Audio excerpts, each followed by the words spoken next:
Damodar channel ವೀಕ್ಷಕರಿಗೆ ಸ್ವಾಗತ.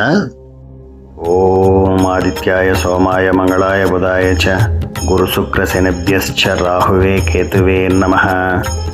ವೃಶ್ಚಿಕ ರಾಶಿಯವರಿಗೆ ಒಂದು ಅದ್ಭುತವಾದ ಶುಭ ಸುದ್ದಿ. ಕಳೆದ ಕೆಲವು ಸಮಯದಿಂದ ನೀವು ಪಡುತ್ತಿದ್ದ ಕಷ್ಟಗಳು, ಮಾನಸಿಕ ಒತ್ತಡ, 2ರಷ್ಟು ಕಷ್ಟಪಟ್ಟರೆ ಅರ್ಧದಷ್ಟು ಫಲ ಸಿಗುವುದು, ಅಂತಹ ಪರಿಸ್ಥಿತಿಗಳಿಗೆ ಈಗ ಕಾಲ ಮುಗಿಯಲಿದೆ. ಜೂನ್ 2026 ನಂತರ ನಿಮ್ಮ ಜೀವನದಲ್ಲಿ ಒಂದು ಭಾರೀ ಗೋಚಾರ ಬದಲಾವಣೆ ನಡೆಯಲಿದೆ. ಜ್ಯೋತಿಷ್ಯ ಶಾಸ್ತ್ರದಲ್ಲಿ ಅತ್ಯಂತ ಶುಭಗ್ರಹವಾದ ದೇವಗುರು ಬೃಹಸ್ಪತಿ ಜೂನ್ 2, 2026 ನಿಮ್ಮ ಭಾಗ್ಯಸ್ಥಾನವಾದ 9ನೇ ಮನೆಗೆ ಉಚ್ಚ ಸ್ಥಿತಿಯಲ್ಲಿ ಪ್ರವೇಶಿಸಲಿದ್ದಾನೆ. ಇದರಿಂದಾಗಿ ವೃಶ್ಚಿಕ ರಾಶಿಯವರಿಗೆ ಎಂತಹ ರಾಜಯೋಗಗಳು ಸಿಗಲಿವೆ, ನಿಮ್ಮ ಹಣೆ ಬರಹ ಹೇಗೆ ಬದಲಾವಣೆ ಆಗಲಿದೆ ಎಂಬುದನ್ನು ಈ ವಿಡಿಯೋದಲ್ಲಿ ವಿವರವಾಗಿ ತಿಳಿದುಕೊಳ್ಳೋಣ. ಸ್ಕಿಪ್ ಮಾಡದೆ ಕೊನೆಯವರೆಗೂ ನೋಡಿ. ವೃಶ್ಚಿಕ ರಾಶಿಯವರಿಗೆ 2026 ಮೊದಲು 5 ತಿಂಗಳು ಪಂಚಮ ಶನಿ ಪ್ರಭಾವದಿಂದ ಸ್ವಲ್ಪ ಒತ್ತಡ, ಕೆಲಸಗಳಲ್ಲಿ ವಿಳಂಬ ಮತ್ತು ಆರ್ಥಿಕವಾಗಿ ಗೊಂದಲಗಳು ಇರಬಹುದು. ಆದರೆ ಜೂನ್ 2, 2026 ಮಧ್ಯಾಹ್ನ 2:25 ನಂತರ ಗುರು ಮಿಥುನ ರಾಶಿಯಿಂದ ಕರ್ಕಾಟಕ ರಾಶಿಗೆ ಪ್ರವೇಶಿಸುತ್ತಾನೆ. ಕರ್ಕಾಟಕ ರಾಶಿಯ ಗುರುವಿಗೆ ಉಚ್ಚ ಕ್ಷೇತ್ರವಾಗಲಿದೆ. ಅಂದರೆ ಅಲ್ಲಿ ಗುರುವು ಅತ್ಯಂತ ಶಕ್ತಿಶಾಲಿಯಾಗಿರುತ್ತಾನೆ. ವೃಶ್ಚಿಕ ರಾಶಿಗೆ ಇದು 9ನೇ ಮನೆ, ಅಂದರೆ ಭಾಗ್ಯಸ್ಥಾನ.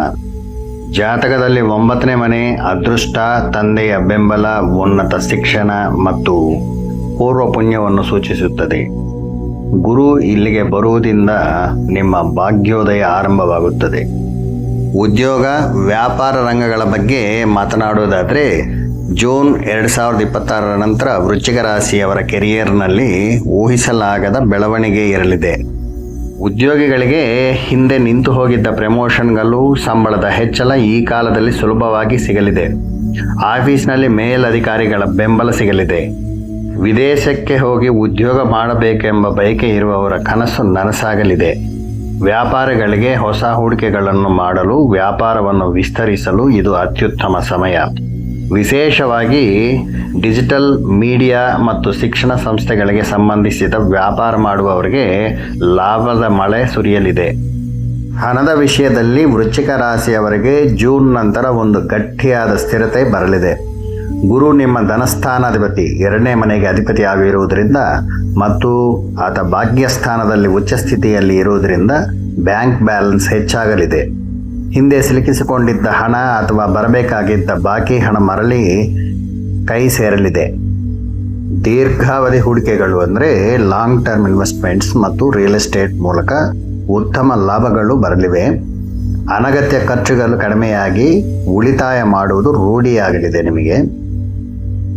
ಕುಟುಂಬದ ವಿಷಯಗಳಲ್ಲಿ ಗುರುವಿನ ಸಂಚಾರ ಅಮೃತದಂತಿರಲಿದೆ. ಕುಟುಂಬದಲ್ಲಿ ಸಂತೋಷ, ಮನೆಯ ವಾತಾವರಣ ಪ್ರಶಾಂತವಾಗಿ ಬದಲಾಗಲಿದೆ. ತಂದೆಯೊಂದಿಗೆ ಅಥವಾ ಗುರುಗಳೊಂದಿಗೆ ಸತ್ಸಂಬಂಧಗಳು ಬಲಗೊಳ್ಳಲಿವೆ. ಗುರುಗ್ರಹ ಇರುವ ಸ್ಥಾನದಿಂದ 9ನೇ ಸ್ಥಾನ ನಿಮಗೆ ಪಂಚಮ ಸ್ಥಾನ ಆಗಲಿದೆ. ಹಾಗಾಗಿ ಸಂತಾನಕ್ಕಾಗಿ ಕಾಯುತ್ತಿರುವ ದಂಪತಿಗಳಿಗೆ ಶುಭ ಸುದ್ದಿಗಳು ಸಿಗಲಿದೆ.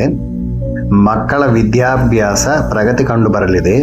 ವಿದ್ಯಾರ್ಥಿಗಳಿಗೆ ಉನ್ನತ ಶಿಕ್ಷಣ ಅಂದರೆ ಹೈಯರ್ ಎಜುಕೇಷನ್ ಕಲಿಯಲು ಬಯಸುವ ವಿದ್ಯಾರ್ಥಿಗಳಿಗೆ, ಸ್ಪರ್ಧಾತ್ಮಕ ಪರೀಕ್ಷೆಗಳಿಗೆ ಸಿದ್ಧರಾಗುತ್ತಿರುವವರಿಗೆ ಜೂನ್ ನಂತರ ಅದ್ಭುತ ಫಲಿತಾಂಶಗಳು ಬರಲಿವೆ.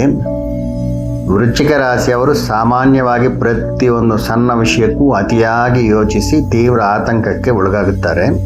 ಆದರೆ ಭಾಗ್ಯಸ್ಥಾನದ ಗುರು ನಿಮ್ಮ ಲಗ್ನವನ್ನು ವೀಕ್ಷಿಸುವುದರಿಂದ ನಿಮ್ಮ ಮಾನಸಿಕ ಆತಂಕಗಳು, ಏನೇ ಭಯಗಳಿದ್ರೂ ದೂರವಾಗುತ್ತವೆ.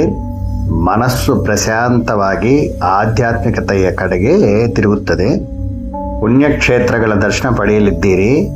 ಆರೋಗ್ಯವೂ ಕೂಡ ಸಾಕಷ್ಟು ಸುಧಾರಿಸಲಿದೆ. ಈ ಉಚ್ಚ ಗುರುವಿನ ಅನುಗ್ರಹ ಸಂಪೂರ್ಣವಾಗಿ ನಿಮಗೆ ಸಿಗಬೇಕೆಂದರೆ ಕೆಲವು ಸುಲಭವಾದ ವೈದಿಕ ಪರಿಹಾರಗಳನ್ನು ಮಾಡಿಕೊಳ್ಳಬೇಕಾಗಬಹುದು. ಪ್ರತಿ ಗುರುವಾರ ಓಂ ಗುರುವೇ ನಮಃ ಅಥವಾ ಓಂ ಬೃಹಸ್ಪತಿಯೇ ನಮಃ ಎಂಬ ಮಂತ್ರವನ್ನು 108 ಬಾರಿ ಜಪಿಸಿ. ಗುರುವಾರದಂದು ಕಡಲೆಕಾಳು, ಹಳದಿ ಬಣ್ಣದ ವಸ್ತ್ರಗಳು ಅಥವಾ ಬಾಳೆಹಣ್ಣನ್ನು ಬಡವರಿಗೆ ಅಥವಾ ವಿದ್ಯಾರ್ಥಿಗಳಿಗೆ ದಾನ ಮಾಡಿ. ನಿಮ್ಮ ತಂದೆ, ಗುರುಗಳು ಮತ್ತು ಹಿರಿಯರನ್ನು ಯಾವಾಗಲೂ ಗೌರವಿಸಿ. ಒಟ್ಟಾರೆಯಾಗಿ ನೋಡೋದಾದರೆ ವೃಶ್ಚಿಕ ರಾಶಿಯವರಿಗೆ ಜೂನ್ 2ನೇ ತಾರೀಕಿನ ನಂತರ ಸಮಯ ಒಂದು ಸುವರ್ಣ ಅಧ್ಯಾಯ ಎಂದು ಹೇಳಬಹುದು. ಈ ಅವಕಾಶವನ್ನು ಉತ್ತಮವಾಗಿ ಬಳಸಿಕೊಂಡು ನಿಮ್ಮ ಜೀವನವನ್ನು ಉನ್ನತವಾಗಿ ರೂಪಿಸಿಕೊಳ್ಳಿ. ಈ ವಿಡಿಯೋಗೆ ಒಂದು ಲೈಕ್ ಮಾಡಿ, ಯಾಕೆ ಅಂದರೆ ಇನ್ನಷ್ಟು ಜನಗಳಿಗೆ ಈ ವಿಡಿಯೋ ರೀಚ್ ಆಗಬೇಕು ಅನ್ನೋದು ನನ್ನ ಇಂಟೆನ್ಷನ್. ಹಾಗೆಯೇ ಇಂತಹ ವಿಡಿಯೋಗಳಿಗಾಗಿ, ರಾಶಿಫಲಗಳಿಗಾಗಿ ಅಥವಾ ಜ್ಯೋತಿಷ್ಯ, ವಾಸ್ತು, ನ್ಯೂಮರಾಲಜಿ, ಪಾಮಿಸ್ಟ್ರಿ, ಮಂತ್ರಶಾಸ್ತ್ರಗಳ ಬಗ್ಗೆ ತಿಳಿದುಕೊಳ್ಳಬೇಕೆಂದರೆ ಚಾನಲನ್ನು ಈಗಲೇ ಸಬ್ಸ್ಕ್ರೈಬ್ ಮಾಡಿಕೊಳ್ಳಿ.